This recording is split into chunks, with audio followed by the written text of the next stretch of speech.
तम साथियों, स्वागत है आप सभी का आपके अपने YouTube channel exam in Suresh Malviya sir पर। और आप लोगों के बहुत सारे क्वेश्चन आ रहे थे कि सर आंसर की कब आएगी, रिवाइज आंसर की जो है वो कब आएगी, और रिजल्ट्स की जो डेट हो सकती हैं वो क्या हो सकती हैं, और हमारा जो फिजिकल होगा वो कब तक होगा, इन सब के बारे में आप क्लैरिफाई कीजिए। तो इन सभी के लिए मैं उपस्थित हुआ हूँ, इन सभी के आंसर मैं दूंगा। और आप सभी को पता है मैं कोई भी वीडियो बिना डेटा बिना ट्रेंड एनालिसिस के कभी भी नहीं बनाता हूँ। कई लोग बोलेंगे कि सर आप कैसे बता सकते हैं कि रिजल्ट कब आएगा, फिजिकल कब होगा, रिवाइज आंसर की कब और कैसे आएगी। तो देखो, मैं बिल्कुल नहीं बता सकता, मैं भगवान नहीं हूँ, व्यापम का अधिकारी नहीं हूँ, लेकिन जो ट्रेंड है, जो डेटा है, उस आधार पर मैं आपको एक एक्सपेक्टेशन दे सकता हूँ। जैसे कि मैंने आपको दी थी कि एक दिन बाद आपकी आंसर की आ जाएगी। कई लोगों को भरोसा नहीं हुआ था, लेकिन मैंने बोल दिया था कि आप मेरा चैनल देखना छोड़ देना, मुझे अनसब्सक्राइब कर देना, लेकिन आप सभी उसके साक्ष्य हैं, गवाह हैं कि जो मैंने बोला था वो हुआ था। ठीक है ना, क्योंकि मैंने जो व्यापम के ट्रेंड हैं उन ट्रेंड के आधार पर ही आपको बताया था और आप लोगों को प्रूफ भी दिया था। और एक दिन बाद आंसर की आई, आप सभी लोगों ने ऑब्जेक्शन किए, और अब आप लोग दुविधा में हैं कि कब रिवाइज आंसर की आएगी और रिजल्ट कब आएंगे और हमारा फिजिकल कब तक हो सकता है। तो मैं हूँ व्यापम की ऑफिशियल वेबसाइट पर, आप देख सकते हैं यहाँ पे। ठीक है, अभी मैं यहाँ पे जाऊँगा थोड़ा सा रिजल्ट सेक्शन में। देखो, मैं एक एक चीज़ आपको क्लियर करूँगा। तो दोस्तों देखो, यहाँ पे आप लोगों को दिख रहे हैं एंट्रेंस टेस्ट 2021 के, 2020 के कुछ एंट्रेंस टेस्ट हैं, रिक्रूटमेंट टेस्ट हैं 2020 के। ठीक है, आप लोग देख पा रहे हैं यहाँ पे। और ये फिर यहाँ पे अपन 2018 में आ गए। तो 2018 के बाद के जितने भी एग्ज़ाम हैं, किसी की भी आंसर की नहीं दे के रखी है इन्होंने, फाइनल आंसर की। आप लोग देख पा रहे हैं यहाँ पे किसी की भी फाइनल आंसर की नहीं दे के रखी हैं। 2018 वालों की इन्होंने फाइनल आंसर की दी हैं, लेकिन ये बहुत बाद में अपलोड हुई थी। देखो, जब भी आपका रिजल्ट आता है तो क्या आता है, मैं अभी आपको एक एग्जांपल देके समझाऊंगा। ठीक है ना, जैसे कि अभी मैं अपने ही रिजल्ट से एग्जांपल देता हूं। तो मेरा अभी रिजल्ट आया था ग्रुप 2 सब ग्रुप 4 का, 31 जनवरी को रिजल्ट आया था, और इसकी फाइनल आंसर की नहीं दी थी। एक रिजल्ट नोट और कट ऑफ और टॉप 10 लोगों का और की रिकमेंडेशन। मैं आपको इस वीडियो में ये भी बताऊंगा कि किस तरीके से ऑप्शन होते हैं तो प्रश्न डिलीट होता है, मतलब निरस्त किस कंडीशन में होता है, और ऑप्शन चेंज कैसे होता है, मैं आपको सब बताऊंगा। बस आप लास्ट तक बने रहिए। और वीडियो पसंद आए तो लाइक कर देना, चैनल को सब्सक्राइब कर लेना, और टेलीग्राम ज्वाइन कर लेना, exam in Suresh Malviya sir. एक तो जो है पेज है चैनल का जिसमें केवल मैं ही मैसेज भेज पाता हूँ, एक है अपना जो चैट ग्रुप है, वो है Suresh Malviya sir exam in chat group. तो आप दोनों को ही ज्वाइन करना है। ठीक है, आपके डाउट हो तो आप वहाँ पे पूछना भी है मुझसे। तो मैं यहाँ पे आपको देखो एक एक चीज़ क्लियर करके बताता हूँ। देखो, बिना पूरा वीडियो देख के आप देखे आप कुछ भी नहीं बोलेंगे। आप यहाँ पे सबसे पहले देखेंगे रिजल्ट नोट, अपन देखते हैं। तो जब भी रिजल्ट नोट आता है, ये मैंने डाउनलोड कर रखा है, ये यहाँ पे रिजल्ट नोट है। ठीक है, एक सेकंड, ये ओपन हो जाएगा। तो जैसे ये ओपन होता है तो यहाँ पे दे के रखा है कि एग्ज़ाम की डेट, ऑनलाइन परीक्षा तिथि थी 18 से 19 दिसंबर, है ना, और जो आपका परिणाम आया था 29 जनवरी। तो आप हिसाब लगाइए यहाँ से, लगभग 2 दिन के एग्ज़ाम के लिए, 2 दिन एग्ज़ाम हुआ था ये, और उसका रिजल्ट देने में इनको लग गया कितना, 1.5 महीने का समय। लगभग 1.5 महीने नहीं, आप 40 दिन का समय मानिए कि 40 दिन का समय लग गया है ना। कितने, 2 दिन के एग्ज़ाम देने के लिए इनको 40 दिन का समय लगा है। और ये वही व्यापम है जिसने आपका जो अभी एग्ज़ाम है कांस्टेबल का कराया है, वही एजेंसी है जिस नई एजेंसी से ये एग्ज़ाम हुआ था। ये नई एजेंसी से एग्ज़ाम हुआ था, मैंने दिया था, उसी एजेंसी से ये जो नया आपका कांस्टेबल का एग्ज़ाम है वो कराया गया है।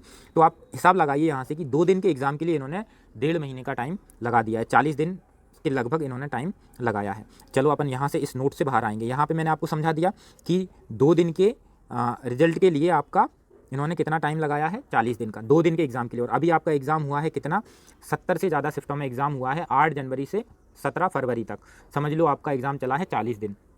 तो आप हिसाब लगाइए कि आपके 40 दिन के एग्ज़ाम का रिजल्ट ये क्या आपको 40 दिन में दे देंगे, नहीं देंगे। इस एग्ज़ाम को देने के लिए इनको 2 महीने का समय चाहिए, मिनिमम 2 मंथ का समय चाहिए। तो अभी मैं आपको सब कुछ बताऊँगा। अभी बिल्कुल आप ऐसे मत हो जाइए कि एक दिन में आंसर की दे दी तो 4 दिन में रिजल्ट दे देंगे, ऐसा कुछ भी नहीं होगा। तो मैं आपको बता रहा हूँ, अभी आप समझते जाइए, मैं आपको पूरा बताऊँगा, डेट वगैरह सब बताऊँगा, कब आएगा रिजल्ट, कैसा क्या है।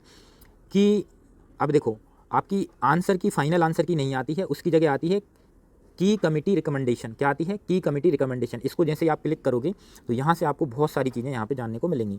देखो, जैसे ही अपन इसको ओपन करते हैं तो यहाँ पे ये आ चुके हैं जो बच्चों ने ऑब्जेक्शन लगाए थे। तो कुल प्रश्न निरस्त कितने हुए हैं, है ना, विकल्प परिवर्तन कितने हुए हैं, यहाँ पे दे के रखा है। कुल 5 प्रश्न निरस्त हुए हैं, 1 विकल्प परिवर्तन हुआ है। ठीक है ना, ये समिति की बैठक थी, है ना, ये कुछ ऐसा ऐसा था।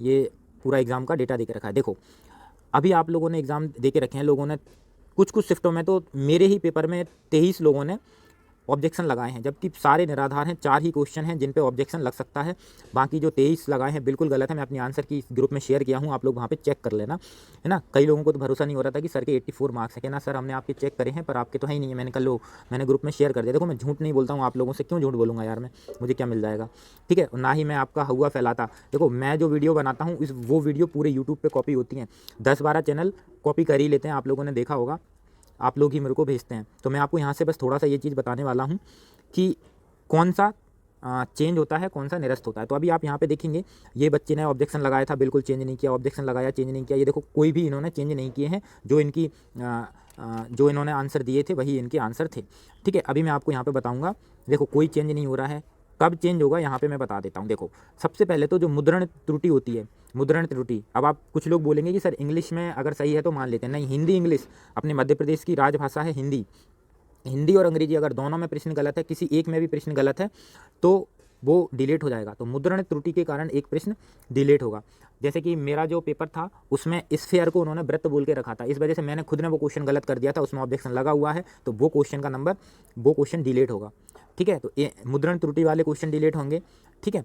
अब यहाँ पे ऑप्शन चेंज होता है कभी कभी, ये देखो ये लिखा है ऑप्शन चेंज, उसके लिए आपको गवर्नमेंट की ऑफिशियल साइट से डेटा देना पड़ेगा। तो ये देखो ऑप्शन बी था, ऑप्शन डी कर दिया है। ऑप्शन चेंज हो सकते हैं, जैसे कि किसी प्रश्न के ABCD 4 ऑप्शन है ना, जो व्यापम के अकॉर्डिंग है आंसर बी, और जो उसका रियल आंसर है ऑप्शन डी है। तो अगर आपने इसके साक्ष्य प्रोवाइड करा दिए और डी ऑप्शन सही हो गया तो इसको निरस्त कर देंगे, इसको सही मान लेंगे। तो ये तरीका है एक, ठीक है। 2 चीज़ आप समझ गए। तीसरा मैं आपको यहाँ पे बता देता हूँ, देखो मुद्रण त्रुटि के कारण निरस्त हो जाते हैं। और क्वेश्चन कब निरस्त होगा, कोई भी विकल्प जब सही नहीं होगा। चारों ऑप्शन है, ABCD चारों ऑप्शन है, मेरे में भी एक क्वेश्चन था टाइम एंड वर्क का, उसके चारों के चारों ऑप्शन गलत थे, तो वो क्वेश्चन निरस्त होगा, पूरी तरीके से निरस्त हो गया, ठीक है। एक तीन तरीके मैंने बता दिए। फिर एक चौथा तरीका जो होता है वो होता है एक से अधिक विकल्प सही है वो निरस्त।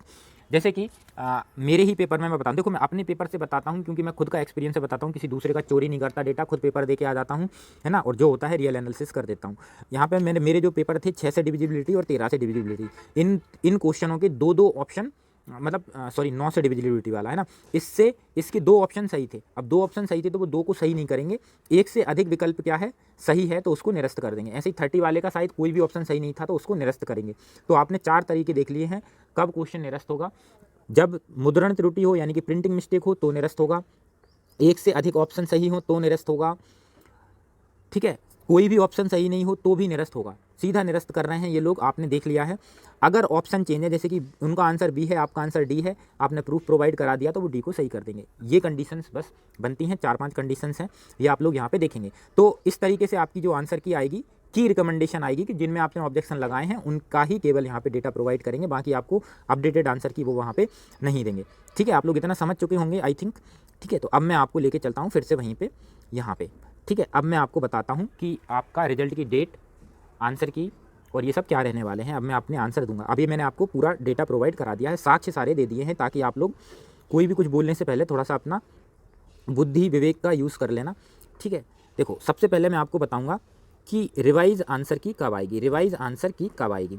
तो देखो रिवाइज आंसर की आपकी आएगी रिजल्ट के साथ, और वो रिवाइज आंसर की नहीं आएगी, की रिकमेंडेशन आएगी, रिजल्ट के साथ आएगी। जिन जिन क्वेश्चन में बच्चों ने ऑब्जेक्शन लगाया है उन क्वेश्चनों का क्या हुआ है केवल वही आपका बताएगा, वो भी आपका रिजल्ट के साथ बताएगा, ठीक है। पहला डाउट क्लियर। दूसरा डाउट है सर रिजल्ट कब आएगा। तो मैंने आपको बताया कि जब 2 दिन के एग्जाम के लिए उन्होंने 40 दिन ले लिए, ठीक है, वही एजेंसी है, वही प्रोफेशनल एग्जामिनेशन बोर्ड है, वही बच्चे हैं, है ना, तो 40 दिन लगा दिया। तो इस एग्ज़ाम का 17 फरवरी को एग्ज़ाम हुआ था, तो मुझे इसका अंदाज़ा है कि 15 अप्रैल के बाद इसका रिजल्ट आएगा। 15 अप्रैल के बाद आप समझ सकते हैं अप्रैल में इसका रिजल्ट आएगा, मार्च में तो कतई नहीं आएगा। जो लोग बोल रहे हैं मार्च में रिजल्ट आएगा, तो आपका रिजल्ट मार्च में आ ही नहीं सकता, है ना। 15 अप्रैल से पहले 50% संभावना है, 15 अप्रैल के बाद 90% संभावना है कि 15 अप्रैल के बाद रिजल्ट आ जाएगा, ठीक है ना। अप्रैल में आपका रिजल्ट आने की संभावना है। फिर आप लोग बोलेंगे कि सर फिजिकल कब होगा। तो जब भी रिजल्ट आता है, रिजल्ट के साथ ही आपको वो ग्राउंड की डेट कभी नहीं देते हैं। रिजल्ट देंगे, आप क्वालिफाई हो गए हैं, फिर इसके लगभग 8-10 दिन बाद, लगभग 8 दिन तो लगते हैं, 1 वीक बाद वो आपको देंगे कि आपका ग्राउंड कौन सा है, किस डेट को आपको रनिंग करनी है, उससे रिलेटेड पूरा डेटा जानकारी वगैरह आपको सेपरेटली वो बोलते हैं कि हम प्रोवाइड करेंगे, है ना। तो वो लगभग 1 हफ्ता उसमें टाइम लग जाएगा, 10 दिन मान लो आप, तो जैसे कि मैंने एक्सपेक्टेड बताया कि मैं आपको पूरा अर्ली करूँ कि ये लोग बहुत जल्दबाजी में हैं, तो 15 अप्रैल को रिजल्ट दिया और लगभग 22-23 तारीख तक इन्होंने क्या दे दिया, आपका शेड्यूल दे दिया, है ना। और शेड्यूल देने के बाद भी ये 10 से 15 दिन का टाइम देंगे, तो आपका ये मई में पहुंचा देंगे। मई से पहले आपका फिजिकल नहीं होने वाला है, मई में होगा या जून में होगा, ठीक है। मई जून के महीने में आपका फिजिकल होगा, जो कि मैंने आपको पहले भी बताया था, मई या जून में, ठीक है। बरसात से पहले पहले ये आपका फिजिकल करा लेंगे, ठीक है। और ये आपको इसका रिजल्ट में उलझाए रखेंगे। अभी देखो इस भर्ती पे बहुत सारे संकट के बादल भी मंडरा रहे हैं, आपको पता है। अगर ये भर्ती 27% रिजर्वेशन जो ओबीसी को मिला है उस आधार पे कोर्ट पे पहुंच गई तो हो गया कल्याण फिर, ठीक है ना। और जो मैंने आप लोगों को कट ऑफ बताए हैं, आप उन कट ऑफ में हैं तो रनिंग करें। वो कट ऑफ मैंने बताए हैं 27% ओबीसी रिजर्वेशन के आधार पर। मैंने आपको कट ऑफ में ओबीसी गर्ल का कट ऑफ कम बताया है जनरल से, उसके 2 रीजन हैं। एक तो 27% रिजर्वेशन है, दूसरा रोस्टर सिस्टम पुराना वाला खत्म हो चुका है, तीसरा अनरिजर्व में बहुत से लोगों ने फॉर्म भर दिए हैं पिछले वाले जो रिजल्ट को देख के। ओबीसी वाले कई कैंडिडेट भी इसमें हैं, ईडब्ल्यूएस तो है ही, है ना। ईडब्ल्यूएस वालों ने ईडब्ल्यूएस का फ़ायदा ही नहीं लिया, बहुत कम लोगों ने लिया है, और अनरिजर्व तो था ही। तो ऐसे कैंडिडेट गर्ल्स के कैंडिडेट जो सीटें हैं उनमें पहुंच गए हैं, तो जनरल गर्ल की कट ऑफ हर एक जो है कैटेगरी उनसे ज़्यादा जाएगी। और मैंने आपको प्रूफ भी बताए थे, पुराने जो अभी जितने भी रिजल्ट आए हैं उनमें जो ओबीसी गर्ल के कट ऑफ हैं वो जनरल गर्ल से कम ही हैं। और ये रूल सभी के लिए लागू है, सभी एग्जाम में सेम रूल लागू होता है, केवल वन रक्षक की भर्ती को छोड़ के। तो हम नहीं कह सकते कि जनरल गर्ल का कट ऑफ कम जाएगा। बाकी जो भी होगा, देखो मैंने एक्सपेक्टेशन निकाली है डेटा के आधार पर, जो भी ट्रेंड है अभी जो चल रहे हैं उन आधार पर। मैं 2017 का और 2022 का बहुत अंतर है। 2017 का सोच के मैं आपको दे नहीं सकता, कुछ भी मुंह उठा के मैं आपको कभी बोलता नहीं हूँ। बाकी आप लोगों को मेरी मेहनत, मेरी वीडियोस अच्छी लगती हैं तो आप लोग लाइक करिए, वीडियोस को अपने दोस्तों